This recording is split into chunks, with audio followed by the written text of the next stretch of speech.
Paris est ici. Nous sommes à 15 km de la capitale sur l'opération d'intérêt national Paris-Saclay qui s'étend sur 7700 hectares.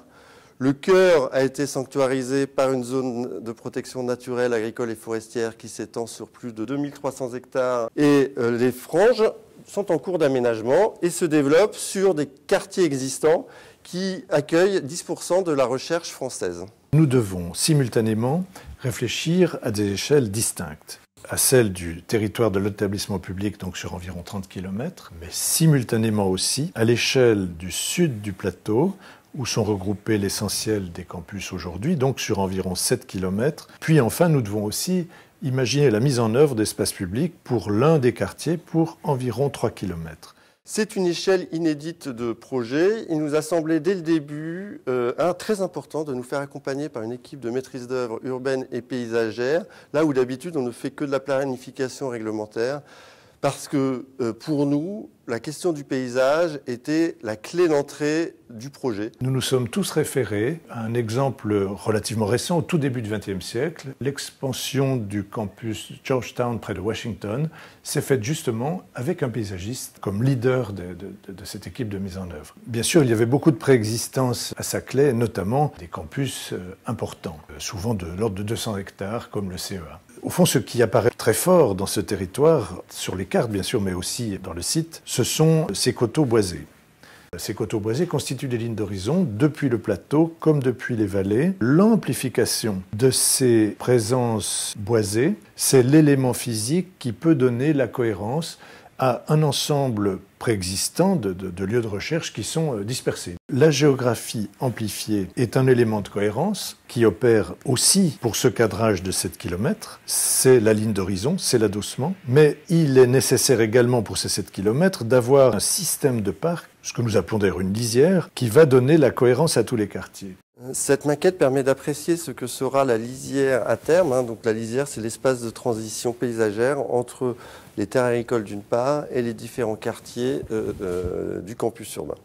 Nous avons réussi à dégager environ 200 hectares sur 7 km de long, avec l'ambition d'installer une chaîne de parcs, une chaîne d'espaces publics qui relie tous les usages de ces campus, bien sûr. Et surtout avec l'ambition de créer un paysage intermédiaire qui assure de meilleures transitions entre le bâti et la campagne. C'est un enjeu fondamental puisque l'héritage de la ville du XXe siècle, comme ce que nous continuons à construire au XXIe siècle, pose ce problème d'une confrontation très pauvre entre une agriculture remembrée et des villes sans échange, sans même parfois l'existence d'un chemin. Pour autant, des solutions du XIXe siècle, faire un grand parc, ne sont pas envisageables aujourd'hui. On ne saurait ni le financer ni le gérer. À l'inverse, nous disposons de nombreux leviers. Il s'agit de gérer les eaux de cet immense quartier. Il s'agit de localiser des mesures compensatoires. Au fond, l'idée toute simple, c'est de fabriquer un paysage avec ces leviers, de faire de ces contraintes un élément de financement, de gestion, de construction du paysage dont nous avons besoin pour établir un meilleur rapport entre les quartiers et la campagne.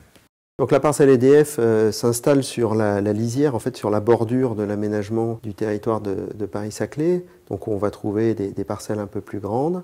Et donc juste au-delà de la clôture, vous allez trouver des bassins de rétention qui sont un aménagement paysager de l'établissement public Paris-Saclay. Et donc nous avons prévu des accès directs, des ouvertures dans notre clôture pour que nos salariés puissent directement aller se promener, aller courir sur les bords de ces bassins. Donc, la lisière agricole s'organise naturellement avec le parcellaire existant et c'est dans ces traces que nous installons les fossés, les noues, les bassins, certaines dépressions qui permettent en effet d'une part de stocker l'eau mais également d'installer toute une série de zones humides. La mare s'inscrit dans un projet de construction de lisière qui se présente comme un corridor écologique, c'est-à-dire une zone où les organismes peuvent circuler en marge de zones plus urbanisées. On pourra, grâce à la proximité de cette mare par rapport au laboratoire, effectuer des suivis sur des temps très courts, de façon très simple, et donc ainsi mieux comprendre le fonctionnement des différentes communautés qui auront pris place dans cet écosystème. Du fait de s'inscrire dans un paysage extraordinaire, c'est la volonté un peu innovante de méthodologique de pouvoir intégrer cette dimension de lien entre la ville et son environnement, entre la ville et le paysage avoisinant qui est très riche. Nous travaillons maintenant depuis près de 10 ans avec Michel Desvignes Ce temps long du projet nous a permis de mûrir une solution qui nous semble apporter une réponse à une problématique essentielle aujourd'hui, qui est la transition entre les villes et l'agriculture.